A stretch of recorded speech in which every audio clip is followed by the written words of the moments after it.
এই পৃথিবীতে কেউ হেরে জন্মায় না, কেউ জন্মায় না কোটিপতি হয়ে, কেউ জন্মায় না গরিব হয়ে।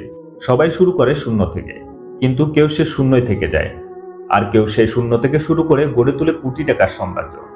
আজকে আমি তোমাকে এমন একজনের গল্প বলবো, যিনি বাংলাদেশের রাস্তায় দাঁড়িয়ে চা বিক্রি করে জীবন শুরু করেছিলেন, কিন্তু তার চিন্তা ভাবনা, তার দৃষ্টিভঙ্গি আর পরিশ্রম তাকে নিয়ে গেছে এমন একটা জায়গায় যেখানে দাঁড়িয়ে সে শুধু নিজের জীবন না, অন্যদের জীবনও বদলে দিচ্ছে।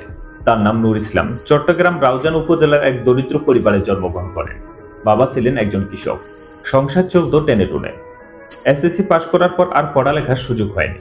নিজেকে স্বাবলম্বী করার জন্য একসময় ঢাকায় পাড়ি জমায়।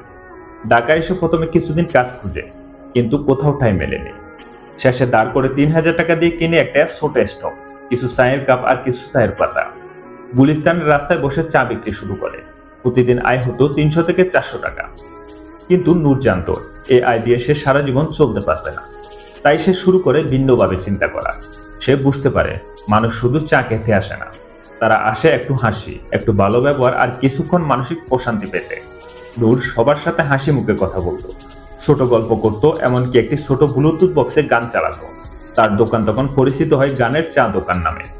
একদিন হঠাৎ এক কাস্টমার বলে, ভাই একটু ভিন্ন কিছু আছে? নূর তৈরি করে এক বিশেষ মিশ্রণ, আদা, দারুচিনি, তুলসী পাতা দিয়ে একটি ইউনিক ফ্লেভারের হেলদি চা। সে লোকটি এতটাই মুগ্ধ হয়েছিল যে ফেসবুকে একটা পোস্ট করে দেয়। সেই পোস্টটি ভাইরাল হয়ে যায়। এরপর প্রতিদিন নূরের দোকানে বিল লেগে থাকতো। সে আবার চিন্তা করে এই সুযোগকে ব্র্যান্ডে পরিণত করতে হবে। নিজের দোকানের ব্যানার বানায়। নূরের চা শুধু স্বাদ না, যত্ন। মেনুবোর্ড বানায়, কাপেও নিজস্ব নাম প্রিন্ট করে। এবার সে একা না, দুজন কর্মচারী নিয়োগ দেয়। প্রতিদিন ২০০০ থেকে ২৫০০ টাকার মতো বিক্রি হতে থাকে। মাস শেষে তার আয় দাঁড়ায় ৮০,০০০ থেকে ১,০০,০০০ টাকার মতো। নূর ইসলাম কেবল ব্যবসা করেননি, সে শিখেছিল অর্থনৈতিক শৃঙ্খলা। তার ইনকামের ৩০% সে সঞ্চয় করে, ৪০% ব্যবসায় বিনিয়োগ করে, আর ৩০% নিজের ও পরিবারের প্রয়োজনে খরচ করে। এখন তার রয়েছে ৩টা আউটলেট। নিজের জন্য বুকিং দিয়েছে একটি ছোট্ট ফ্ল্যাট।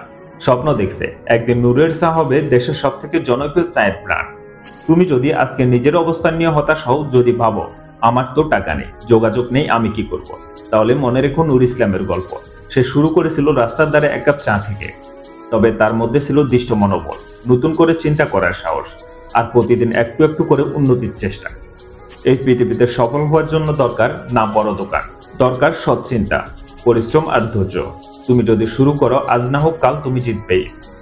অবশেষে বলা যায়, এই গল্প যদি তোমার মনে একটু সাহস এনে দেয়, তাহলে শেয়ার করো সেই বন্ধুর সঙ্গে যে আজও স্বপ্ন দেখে কিন্তু শুরু করতে ভয় পায়। আর এমন বাস্তব ও অনুপ্রেরণামূলক গল্প পেতে চ্যানেলটি সাবস্ক্রাইব করে পাশে থাকো। ধন্যবাদ।